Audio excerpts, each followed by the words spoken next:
Negara rugi 5,7 triliun, tapi yang trending justru selebgram hamil.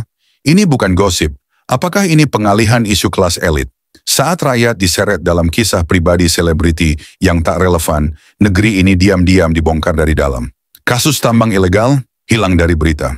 Vonis janggal terhadap tokoh kritis tertutup oleh drama klub malam.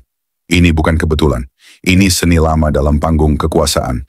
Alihkan perhatian rakyat, diamkan para perampok berjubah resmi. Di balik megahnya proyek Ibu Kota Nusantara, tersimpan kisah tambang ilegal yang menggerogoti hutan, menyedot kekayaan, dan merugikan negara hingga 5,7 triliun rupiah. Tapi berita itu nyaris tak pernah jadi headline. Seolah-olah triliunan bisa dilupakan hanya karena tanah yang digali belum sempat ditimbun lagi. Dan seperti biasa saat ditanya, kami masih selidiki.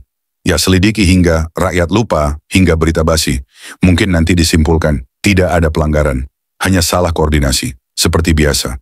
Lalu muncul nama yang tak asing, Tom Lembong. Dikenal publik karena bersuara keras soal proyek-proyek negara.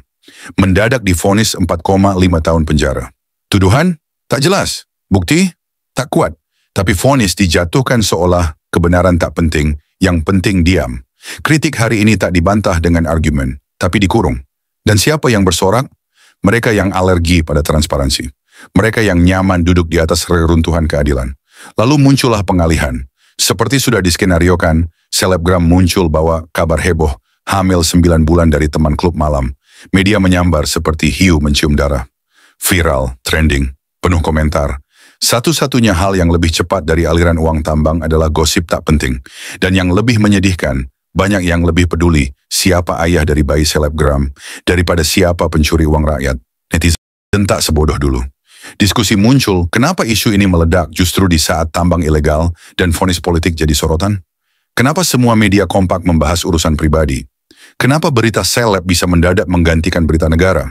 Jawabannya bisa sesederhana, karena berita negara terlalu berbahaya.